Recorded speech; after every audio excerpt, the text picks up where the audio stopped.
You're listening to the Future Tech Health Podcast with Richard Jacobs. Until I reached age 40, I never realized the obvious, that we all have medical issues, or we at least have a family member or close relation that has, or will have them in the future. Medicine and biological systems are the final frontier. Until we've conquered death, figured out how life began, cured cancer, and understood our purpose in the universe, there's a heck of a lot to talk about when it comes to our health. Future Tech Health means I'll be covering futuristic topics that are actually already in clinical trials, or even starting to appear on shelves or by prescription, or available for your own use. We dive deep into stem cells, CRISPR-Cas9, the science of sleep, epigenetics, medical testing, cancer, ketogenic diets, stem cells, aging, regenerative medicine, and more. My goal for you, the listener, is to learn from these podcasts. You may very well learn something that may change the course of your life for the better, steer you towards a new career, or give you insight into addressing a serious medical problem. Remember, however, this podcast and its content is informational in nature only. No medical, tax, legal, financial, or psychological advice is being given. If you enjoyed the podcast, please listen, subscribe, like, and share it with friends. Thank you. Hello, this is Richard Jacobs with the Future Tech and Finding Genius podcast. I have Donnie Yance. He's the founder, president, chairman, lead clinician at the Mederi Center. The website is MEDERI-center.org. He's got a lot of background. He's a clinical master herbalist and certified nutritionist, renowned for quite a bit of knowledge and understanding of the healing properties of plants and nutrition and how they affect us on many levels. So we'll get into more of what Donnie's working on. Donnie, thanks for coming. How are you doing? I'm doing great, Richard. Thanks for having me. Yeah, you have such a diverse background. When was your interest in, I don't know if I could sum it up all in one word, maybe healing? How would you categorize your path through life? I've always been a little bit off the beaten path. I'm a musician, so I right away veered off. Being a young guy, I was more influenced by jazz and soul and R&B than I was from the typical rock music. So, and then about midway through high school, I got very interested in health and healing, and my cousin sent me an old herb book called Back to Eden, written by Jethro Kloss. And I think more than gaining any real knowledge of herbology, it really touched my spirit first and foremost, in that, hey, we look out the window and there's this incredible pharmacy of great medicine that our Creator left for us, and that is in sort of embarking on a relationship with us. And every culture since the beginning of time has had an intimate relationship with the plant world, both for food and clothing and medicine. And so I felt like we were sort of turning our back on, one of the faces or windows into how we understand life in a, very theological, spiritual way. So it first touched me more on that level. I was also I was a musician and also pursuing a life as a Franciscan monk. So I lived in a monastery I lived in a monastery for almost 3 years. I'm professed as a third order Franciscan, so I'm in the Franciscan order. I was a Byzantine rite, so it's Eastern rite, and again, off the beaten path. Being raised Roman Catholic, it's an Eastern Catholic Franciscan monastery that I was professed in and lived in.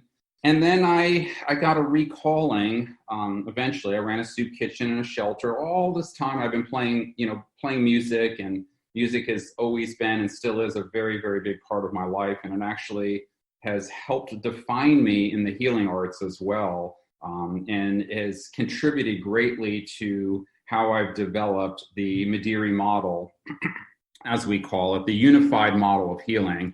But I eventually kept asking questions and what is my purpose in life, and what am I, how do I maximize my reason for being? And it kept coming back to I'm supposed to work in the field of natural medicine, and I'm really good at it. And so I'm a very good musician, but I'm possibly even better at this thing of working with people and getting them well. And so I made a choice and decided that this was going to be my life. And So I had managed several natural food stores. I owned one with a good friend of mine. And then I started to get a degree in nutrition, do all the studies at the time. We're talking about the 1980s now. At the time, all the studies you could in herbal medicine.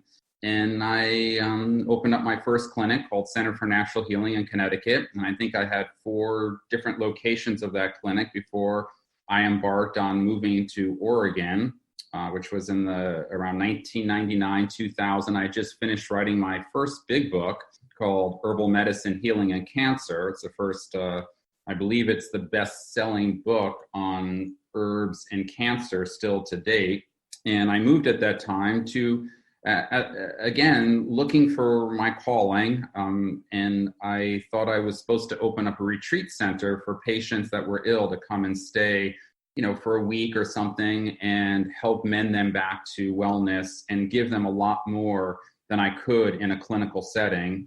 And that even though I gave a couple of retreats in the early 2000s, cancer retreats at a retreat center that went very well, I started to see a shift in what I was called to. So I started my foundation. I started my own product line because I was dissatisfied with what was available in the world of herbal and nutritional medicine. I saw a decline in quality and never quite getting what I wanted. So I developed my own line called Natura Health Products. And then I started my foundation, and I felt my calling was more to change the whole medical model. And so since then, I've been doing a lot more work to in mainstream medicine, lecturing in universities and hospitals across the country, even outside of the country. I spent a week in Israel training at Bellinson Hospital, their whole integrative ward of about a dozen or 15 practitioners. I lectured to the entire hospital. I lectured to the oncology department, to the dietitians. I saw 9 patients with about 30 practitioners in the room with me. And that was I think 4 years ago, it was actually during Hanukkah. So that's how I remember it. And I'm still, right. That's still my calling now. So I want to ask you actually, I wanted to focus in on plant medicine, if you don't mind, for this call. I'd like to have you back maybe to talk about your experience as a monk. I think that would be interesting. Sure. But in regards to plant medicine, I asked this question once. If, there's tribes and people scattered all over the world throughout the ages. Do you know if they happen to have a set of plants that were local to them, across many cultures that were able to heal their greatest problems? Or was it that, this culture, yes, they were around plants and they were able to heal a lot of things, but there were certain things that they couldn't heal? Or is it, again, coincidentally and mysteriously that wherever people have settled in the past, there tends to be enough plants around them that they are able to use them to heal most of their main issues? I mean, I think that's a really interesting and great question that we can take several different angles. I think we're living in a unique world today in that where humans are at right now is a very different place. But I think if we were to go back and look at cultures and tradition and life on planet Earth 100 years ago or 1,000 years ago, that would probably be a very good way to understand health. In other words, that the provider to us all did have enough medicine around to wherever cultures lived that was not only, for the most part, able to meet most of the illnesses of that culture, but have adapted, the plants have adapted to that surrounding to particularly be useful for a lot of the stressors that particular civilization might be having. So, plants are amazing at adaptation. I mean, they're incredibly intelligent. And as they develop these secondary metabolites, not the primary metabolites, what we're learning is that those secondary protectors of the various stressors, whether they be weather related, whether they be insects, whether they be fungi, whatever it is that in their environment that has changed their chemistry to help them adapt and in many cases thrive. When we ingest those same plants, those compounds, those unique compounds to that plant that has been stressed in that environment happen to be the most medicinal parts of the plant for our well-being. I mean, it's a really beautiful thing when you actually see that. Great examples of that are, say, the phenolic compounds called stilbens, or that would be Pterocarpus marsupium that has pterostilben, or plants like Japanese knotweed, Polygolum cuspinatum, which has the resveratrol, which is also present in the grape leaf and other known foods in a lesser extent. But if those plants aren't stressed, they don't really produce those compounds. And so one of my beefs with today, modern day herbal medicine, is that many companies are farming plants that are weeds that are grown in normally would be in very harsh environments, are prettied up in this beautiful rich soil, and they're not stressed at all. So they look really good, but they don't produce those compounds to the level that they would in the wild. Huh, that's interesting. When you take a plant medicine, I mean, it's obvious, but then again, it's not. You're taking, I would guess, dozens or hundreds of ancillary compounds that we have no clue what they're doing, or maybe we do, but when you take a small molecule drug produced by a drug company, you're just trying to isolate one chemical to help you. Mm-hmm. So it just seems like the nature of plant medicine itself is very different. And do you wonder, or do you know, like, are all these ancillary compounds necessary to have the real proper effect, or is the distillation of it into one compound a better way to go? Well, I think, again, speaking very generally, in some plants, we always want to respect and value the synergy of the plant compounds, just like we would in food. However, to make good medicine, we have been able to identify often an active ingredient or a group of active ingredients, and that although we don't want to isolate them or synthesize them, we want to be assured that when we're taking a certain medicine, that we have enough of those active compounds to invoke therapeutic value that we're expected. So every plant is a little bit different. Some plants have multitude of active ingredients, say like Hypericum, St. John's wort. We can't quite figure out what is the most active, but you have an array of different compounds. The same is true of things like milk thistle or ginkgo biloba. There are a family of compounds. And sometimes there's 2 or 3 different group compounds. Reishi mushroom, you have what's called the beta glucans, but yet you have these terpenoid compounds called the ganoduric acids. And so you want to not take and isolate. You won't want to say, I just want to take beta glucan, but you also don't want to take a mushroom extract that isn't assuring you a certain level of beta glucans and a certain level of terpenoids or ganoduric acid. And so, and where drugs are very appropriate if we were machines and that we were built that way, but we're really designed primarily, not to say that drugs don't have a role in a very unified medical model. They certainly do. In the Mediri medicine model, there are 5 primary toolboxes. One is modern pharmaceutical, but the first and the primaries are going to be botanical medicine, nutritional medicine, dietary medicine, lifestyle medicine. Then we carefully fit the pharmaceutical medicine in to that system. We don't say, here's your drugs, and then we'll see what you can take along with it. Everything is unified for the purpose of maximizing the healing. And the philosophy of traditional medicine, very, very different. We believe that the innate healing capacity is in the life force. That life force is carried in the plants, it's carried in animals, and it's carried in us. And that the best kind of medicine is one that supports that life force, builds robustness in that life force, helps the body to auto-regulate, helps the body to auto-organize, and then works at the molecular, cellular, and organ system level. The only thing we know that can do that are plant medicines. There is no drugs, there'll never be any drugs that accomplish that kind of beauty in the objective. If your objective to say I'm broken and I need this drug to fix me, it's a very different philosophy than I think traditional medicine has, like traditional Chinese medicine or Ayurvedic medicine, or the great traditions of America, the eclectic medical tradition,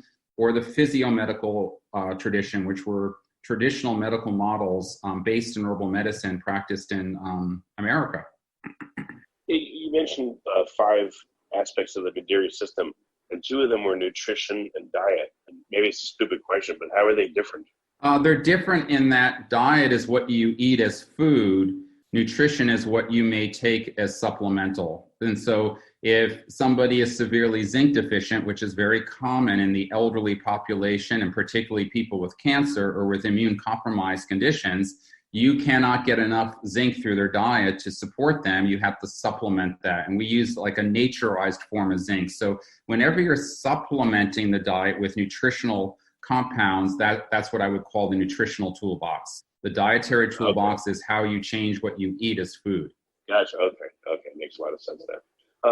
In terms of, again, going back to the plant medicine, before we dive in a little bit more, what like blows your mind about plants? You've been studying them for a long time. What do you just like are amazed by? Well, I think from a scientific viewpoint, how multifaceted they are in altering molecular pathways that play a profound role in healthy aging. And so looking at all of these causes, whether it be sirtuins or IGF-1 signaling, all the ways that we see human health decline and that ultimately leads to disease, whether we're looking at like all the inflammatory pathways, the chemokines, the cytokines, and how much of disease is a disease of catabolic state and inflammation and oxidative damage, and how well suited plants are to be multifaceted, and that one plant can take care of all of these needs within our health declining. And unfortunately, they do it in a subtle way, and they do it in often a humble way. So I often call pharmaceutical medicine glamorous medicine. You know, you can in cancer terms, you can take some drugs that dramatically shrink a tumor. But then you ask, but the ultimate goal of anything a patient does or anyone does for their health, there's only two objectives. One is is what I'm doing going to lead to a longer life or a healthier and better life? If it doesn't end out doing it, then who cares if your tumor shrinks, 90%? If the cancer comes back more aggressively in 6 months and kills you, even though you had this incredible response, that's not good medicine. Whereas if you take an herbal approach or a Madeira approach, say your tumor in 6 months never shrunk, and say, oh my gosh, I still have this, 3 centimeter tumor, but I'm incredibly healthy, I'm functioning wonderfully, and I'm not developing these clonal offshoots that are resistant to all these high-tech drugs, and I'm not destroying my body. And I'm not saying that one is always I'm just giving an example of what people are looking for. Some people are always looking for this dramatic, what I say, glamorous medicine. And the best medicine is humble medicine that works slowly, that works in tune with the body. Now, that can't always be, when people come, you have to work with what they have going on. And sometimes you have to put out fires. And that's you have to do what you have to do. But the best kind of medicine that leads to that long-term success is medicine that's working in the root system of the body and building it and nourishing it and making it healthier. Yeah, I mean, that's a very different way of looking at things, especially like, if someone has cancer, they're frightened out of their mind, and all they want, I'm sure, is to see, like, for instance, the tumor to shrink, and that would be a metric of success for them. But so you're saying that you've had, clients or patients where they'd have tumor or tumors, they don't necessarily shrink, but the person obviously feels good and is functioning well, so they seem to be healthy, even though that they're not getting the specific goal that they thought they wanted, the tumor shrink. And everything in between that. Yes, I have numerous stage 4 cancer patients that have been with me 20, 25 years, that sometimes their tumors are more evident, and sometimes they go into a state of dormancy and they're not active in any way. And what people don't realize is what we see now as cancer, as visible cancer, is only one half of the equation. So most cancer, not all, what I call smarter cancer, because cancer, you got to think of cancer like having an intelligence to it. Is my cancer intelligent or is it unintelligent? And that doesn't matter if it's breast cancer or pancreatic cancer or chronic lymphocytic leukemia. there are biomarkers within the blueprint of that cancer that are aggressive, that have metastatic characteristics, and that ultimately have this what's called stem cell population. So the other side of the coin is you have the obvious cancer that's in the body making tumors, but underneath that, hidden in the body, unnoticed, are these stem cells. And most drugs, not all drugs, some drugs actually target stem cells, but most of the conventional drugs that people do for cancer don't target stem cells. So if you have this stem cell population, yes, like in ovarian cancer, you can get a complete response. But in 3, 6, 9 months, the cancer is back and now it's platinum resistant and it's more aggressive. And that's because of the characteristics in the stem cells. And so what we've learned is the best thing that tackles stem cells is botanical medicine. I have a whole huge PowerPoint presentation on botanical compounds targeting cancer stem cells. But again, they do the quiet work, the work that gets unnoticed. I mean, nature is so beautiful in that way. And many of the best plant medicines are the ones that we're always trying to destroy with the chemicals that we put on lawns and stuff. I mean, dandelion, pokeweed, red clover, plantain, burdock.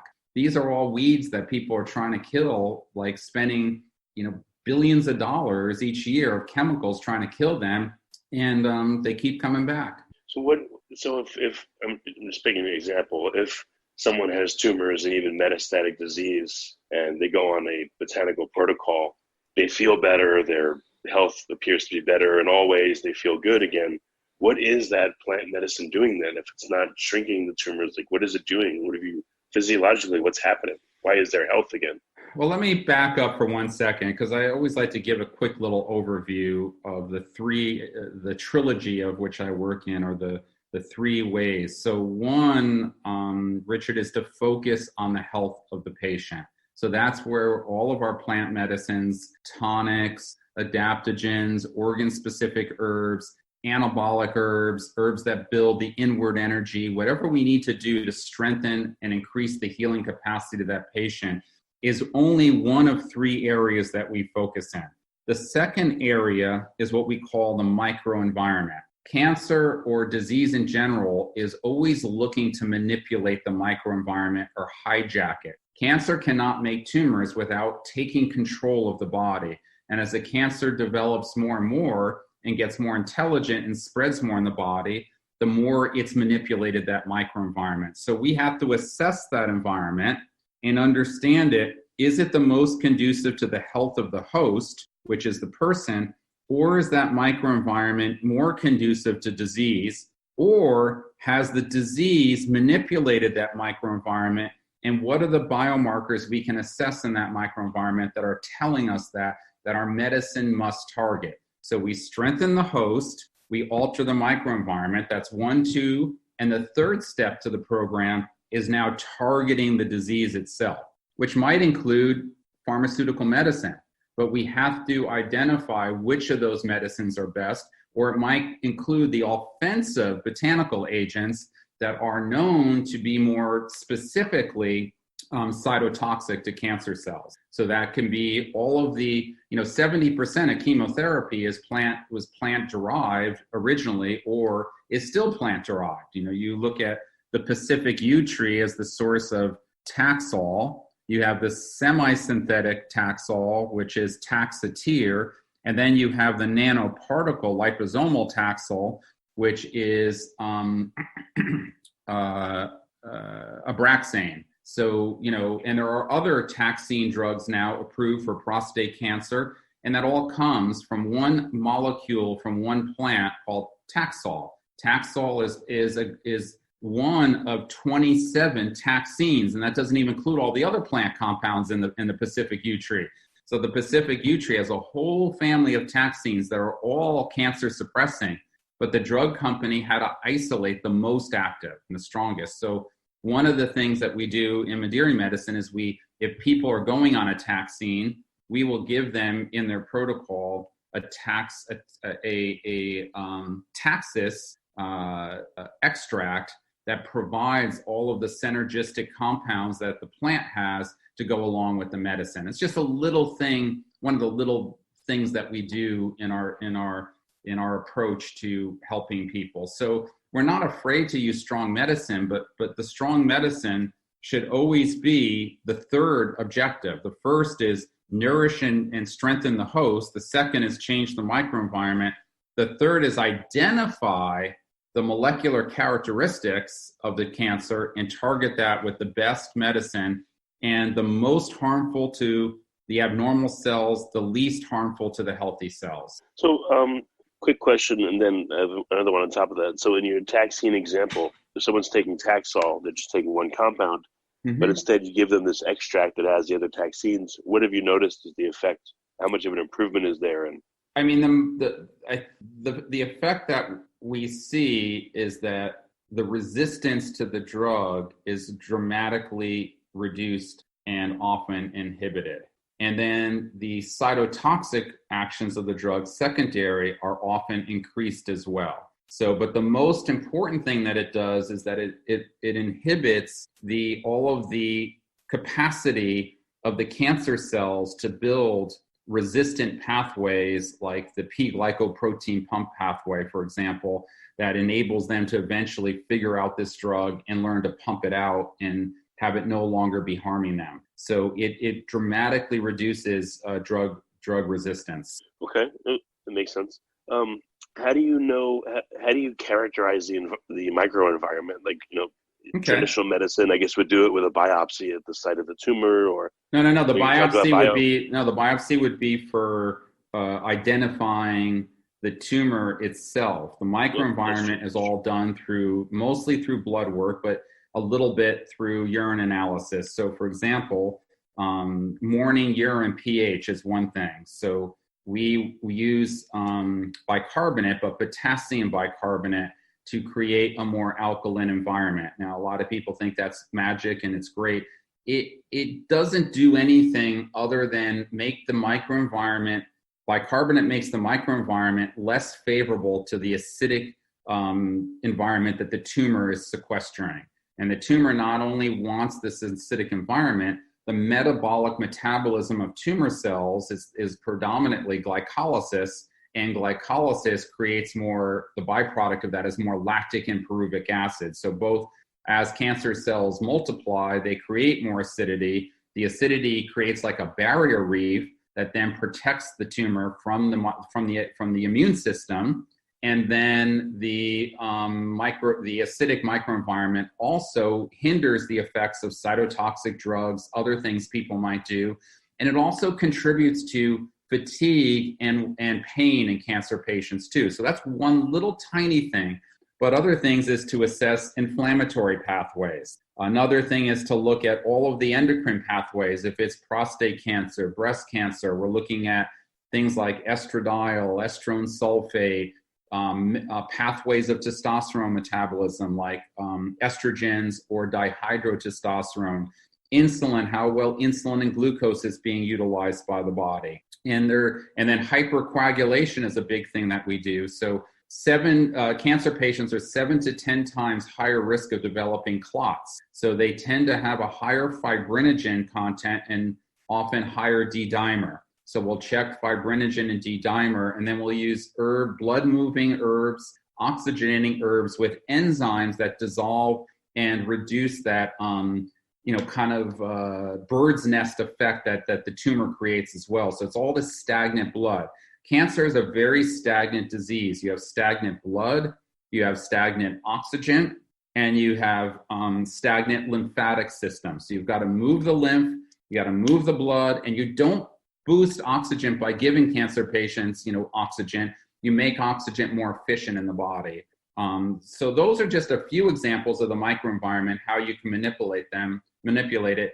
And herbal medicine is great at all of those areas. And there are other areas too, as well, outside of that. But when we're looking at inflammation, hypercoagulation, pH, hormone panels, the other area is now the nutritional end, because cancer patients have often high copper, low zinc, high ceruloplasmin. Then you have to look at the 2 forms of vitamin D in the body. And these are also part of that assessment too. And all of a sudden, you normalize their zinc, you normalize their D, you lower their fibrinogen, you get the pH to where it needs to be, you balance their endocrine system, you strengthen them. And the trouble with the Mediri system is that it's a synergistic, unified system that's living and changing. And medicine today is all based on isolating everything out so that you can remove all the variables and understand what's actually working. And so it's completely counter to how I think and how I work. Yeah, I mean, the human body is so complex, it's insane. So it's just not possible to effectively, I would say the most effective way to treat it would be to account for all these interactions. I guess the traditional science just shies away from that. That's completely different from the way it works. I wanted to ask you, you're particularly with cancer, do the patients that you work with, are they continuing on their normal, Western medicine protocols, radiation, chemo, et cetera, and you're adding what you do as an adjunct, or are some people choosing to not do traditional stuff and only work with the things that you work with? Well, what our preference is to identify what people are going to need or not need what aspect of pharmaceutical medicine. It's not black and white like that. So often slower growing tumors and tumors in older people require the least amount, if not zero, pharmaceutical medicine. Faster growing cancers, more aggressive cancers, and cancers in younger people need that unified approach. The trouble is that the way that pharmaceutical medicine is been approved for cancer is archaic and backwards. So the tools that they have could be way more useful for cancer patients if they use them correctly. So using them correctly is identifying what people potentially are going to be the best responders to the drug, what people are going to suffer the most amount of adverse effects, and then what people are going to require an adjustment of dosage of drug. So everyone, in the way the cancer works, drugs are approved based on the site of a cancer predominantly. It's changing a little bit slowly, but not nearly as quickly as it can. Some drugs, we talked about breast cancer. So in ovarian cancer, a third line drug is topotecan, for example. Topotecan is derived from a plant, a Chinese plant called Camptothiecta, and that drug targets a specific upregulated pathway in the cancer cell's metabolism called topoisomerase 1, short for topo1. We can now test people's tumors to see if they have high topo1 or low topo1. And it turns out, common sense is verified by science, that people with high topo1 do better on topotecan, get better response than people with low topo1. Now, if you have breast cancer and your tumor comes back really high in topo1, you're out of luck. Or if you have breast cancer and you're HER2 negative but HER1 positive, you're out of luck again because there's no HER1 targeted drugs. There's now second level HER2 new drugs that include HER1. I mean, I don't want to get too technical, but if I really dove into the politics around drugs, it borderlines on criminal how people are given drugs with what we know how they should be getting them, to be honest with you. And it's not that drugs are bad and people should avoid chemo or targeted drugs. I happen to really like immunotherapy and what's called the PD-1 and PD-L1 drugs. I get tremendous synergistic effects with those drugs. For 30 years, they said the immune system has nothing with cancer, and the biggest breakthrough in the last 3 years has been, targeting the immune system by down-regulating what's called the programmed death receptor, which is one of the main ways that the tumor hides itself from T cells. So T cells are a big way that we destroy tumor cells, and if you have a lot of PD-1 lignins or receptors, they basically are hiding from those T cells. But that requires a robust microbiome for the patients not to be on antibiotics, not to be on proton pump inhibitors, not to be on steroids, which most cancer patients are on one or two of all those. And it requires a specific diet and specific botanical nutritional support. Then all of a sudden you see this miraculous effect that's sustained and beautiful that I've seen over and over again with that family of drugs as well. Yeah, I can hear from the things that you're saying that you know what you're talking about, and you have knowledge from a lot of areas. So I want to ask you a little bit about education and experience. What do you remember back as being the breakthroughs in your understanding? What did it for you? Why are you good at what you do is what I'm saying, essentially. I'm fearless for one, and I work harder than anybody I know. So, and I've been doing it a long time, and I'm so dedicated to it. I love helping people, and I love seeing people get well. So I would say my turning point was maybe about 24 years ago, 25 years ago, when I took on my first difficult cancer patient. That was a young woman in her early 30s with breast cancer. Her name was Sinclair, and my clinic changed her name to St. Clair because she was so beautiful, so angelic, never complained about her disease. And I never saw anyone go through such horrific treatment in my life, double mastectomies, lymph node dissections, tons of chest wall radiation, all this chemotherapy, and watched none of it really worked or did anything to really help her. And yet she took it with such grace and dignity. And, I loved her. I mean, I love my patients. I'm not afraid to tell people I give my heart and soul to what I do. And when she passed, her mother and father came in like a couple of days later and handed me a ring that she made for me. And she finished it right before she died. She goes, I got to finish this ring for Donnie before I go.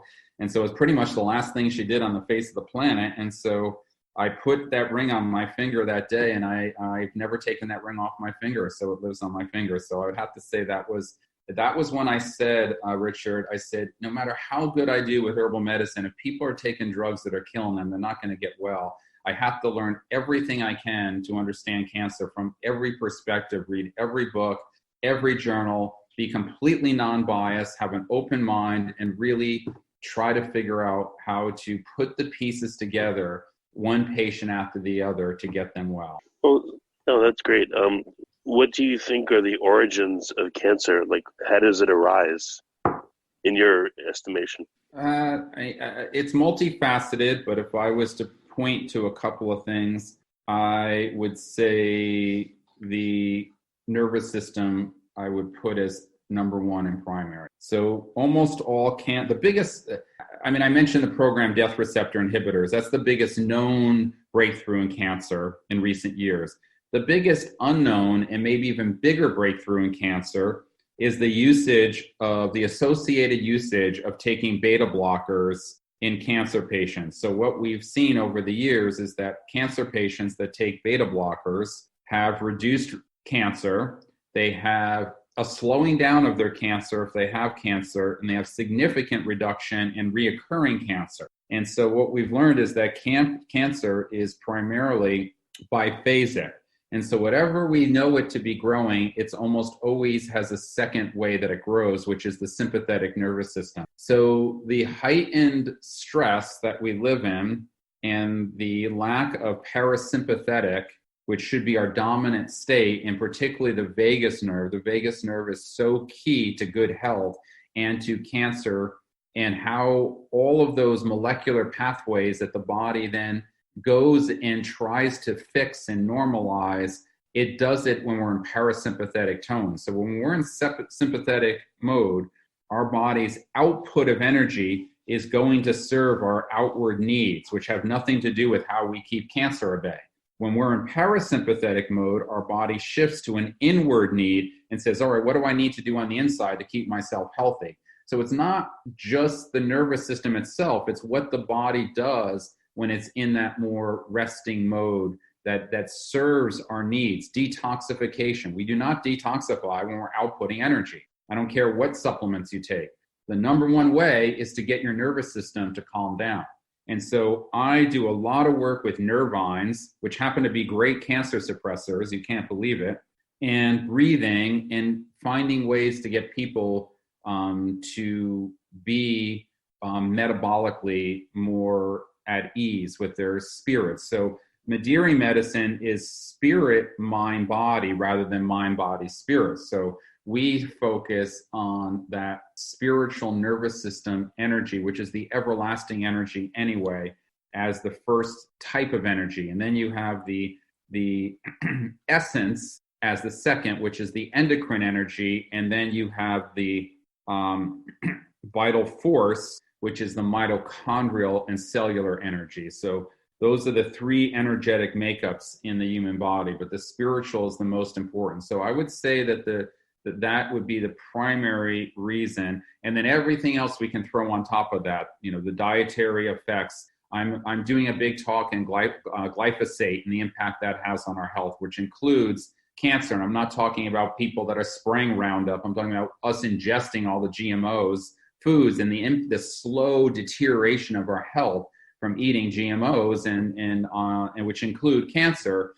So we have environmental issues, we have dietary issues, and then we're inheriting, because of our parents not living, maybe our parents were smokers and we don't smoke, but they had gene alterations before that they passed on because of their poor lifestyle that we inherit, that maybe have contributed to it, a big increase in many cancers. So is it at the point where, I can't ask you like your cure rate, but is it at the point where you feel like you're able to positively impact and help most people that come to see you, or just about all of them? I can help every single person significantly if they're compliant. So compliance is essential, and people are going to understand the complexity. One of the things with Madiri medicine, it's overwhelming to people because there's so many pieces to it. It's like somebody that listens to, radio music, hit songs, and now you're sitting them down asking them to listen to this great classical piece of music that is, Stravinsky or something, and they're not, or it's some great jazz piece of music. You want them to listen to John Coltrane, who's my big jazz idol, and they don't have the ears for it. So a lot of people don't have the capacity, and they want to be fixed, like a magic bullet still. They just don't want it to be a drug, and that's not my approach at all. So compliance and buying in or understanding and a belief in what we're doing together, our motto is together we heal, and together means everything's together. The herbs, I'm together, you're together.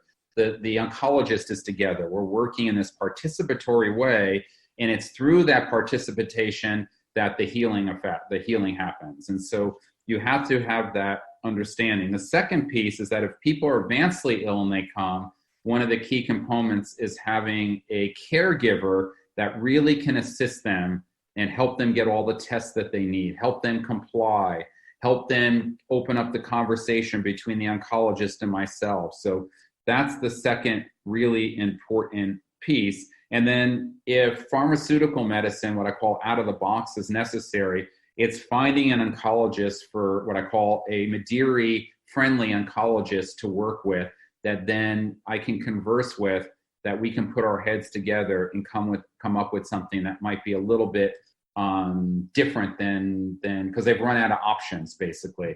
And if all those things can happen, it's pretty consistently miraculous what we can do for people. We're about to, in this year, publish a 30-patient breast cancer retrospective audit of stage 3, stage 4 breast cancer patients of mine. And again, I focus on getting people healthy. That's always the most important thing. It's like nourishment and getting people healthy. I'm not really ultimately treating the cancer. It comes into play, but it's not the primary thing that we do. The primary thing is getting people as healthy as human possible. I usually tell people, I said, I want to turn you into a superhuman, like, the healthiest human being on the face of the planet, in spite of what you have. And then we'll do the other things as well. Okay. All right. Got it. So you're in Oregon. People can visit you obviously in person. Do you do like telemedicine or phone? Yeah. Like, how can people get help? Yeah, we have several practitioners here at our clinic in Ashland, Oregon. We work obviously in person with people. We work through video consulting, and we work on the phone. So it is nice to see someone at least once a year. It's not necessary, but it is good to have people come at least once a year if they live a distance away. And common conditions you work with, obviously, is cancer, but any other common ones? Well, my book, my more recent book, Adaptogens and Medical Herbalism, is the subtitle is Elite Herbs and Natural Compounds for Mastering Stress, Chronic Disease, and Aging. So the last year, I've been lecturing all over the country on aging gracefully, on what does it mean, how healthy medicine. So yes, of course, my book has a chapter on cardiovascular health, on weight management, on bone health, on female health, on thyroid health, on cancer. So that's, if you see my book that just got translated into German, it's a pretty massive manuscript. It's over 700 pages, like 5,000 citations. It looks daunting, but it reads pretty easily, and you will see as soon as you pick up the book that it is a book that shows that what we do is very applicable to people just trying to age better, or people with other conditions and diseases as well. Yeah, when you lecture, you should tell people you're 300 years old and look at you. Yeah. So, last question or so. I know it's just about time. You said that people coming to you, it can be overwhelming. So how do they prep themselves to begin having the ears to hear the symphony, essentially, so that when they do come to you, they'll comply better? Well, a couple of ways. We're always refining things. So we have what's called an Intro to Care document that's about 4 or 5 pages long. So it introduces people to what Madiri medicine is in layman's terms. And then we just produced a film that is from a patient's perspective. Basically, it's one patient, a stage 4 breast cancer patient of mine, and it's called That's Not My Story. And so they can look that up on YouTube, and it's about a 6-minute video. Carrie Stromsky is the woman's name. That's the primary patient in the video, but it really is a down-to-earth look at what it means to be a patient. Okay. And that's up on our website, the Madiri Center website. They can do a link to that. Matter of fact, she has a blog that she did on the whole filming, and then she also came to a benefit event that we had in November in Connecticut that featured Gino Vanelli, Roberta Gambarini, and then I played some of my original music with the band. And she came to that event, and she just did a blog on that event. That's really beautiful and wonderful to look at as well. Very good. All right, so Donnie, thank you for coming. People can go to madiricenter.org. They can also go and get your various books and look you up on Google, obviously. And I appreciate you coming.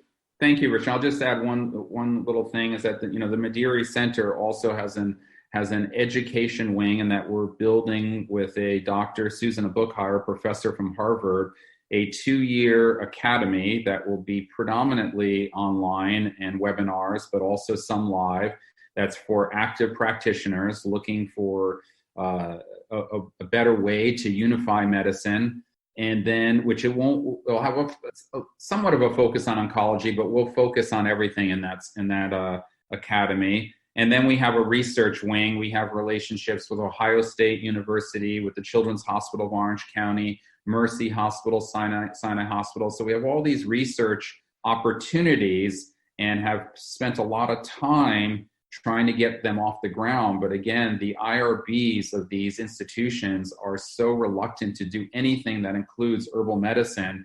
I cannot tell you how afraid they are. I think they're afraid of seeing success, but they claim that they're afraid of interaction. So even when I say, give me the stage 4 cancer patients that have failed everything, and I thought that we would get a breast cancer approved protocol through the Ohio State, and still we didn't get approval. So we're having to rechange things. And so we've been working a long time trying to get an approved protocol through one of these institutions. And we don't have a director of research. We're still fundraising for all of these efforts. But I just wanted to give you a little bit more of what Madiri, the other pieces to Madiri are. Okay. Yeah.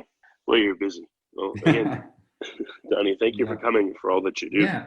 And if people want to also learn a little bit more besides the Mediri website, I have a great blog. It's my one outreach to patients. It's just my name, Donnie, DonnieYance.com, DonnieYance.com. I do blogs on food, on glyphosate, for example, on spirituality. So it's my one outreach, what I call, to the world. And I did one on potatoes a couple of weeks ago, and so there's a wealth of information in that.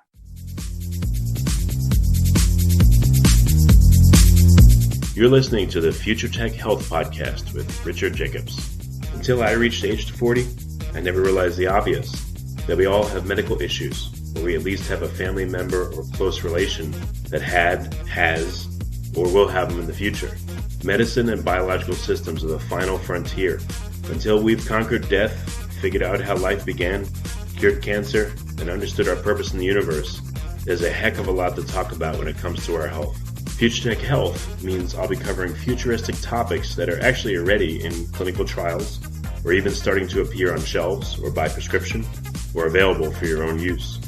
We dive deep into stem cells, CRISPR-Cas9, the science of sleep, epigenetics, medical testing, cancer, ketogenic diets, stem cells, aging, regenerative medicine, and more. My goal for you, the listener, is to learn from these podcasts. You may very well learn something that may change the course of your life for the better, steer you towards a new career, or give you insight into addressing a serious medical problem. Remember, however, this podcast and its content is informational in nature only. No medical, tax, legal, financial, or psychological advice is being given. If you enjoyed the podcast, please listen, subscribe, like, and share it with friends. Thank you.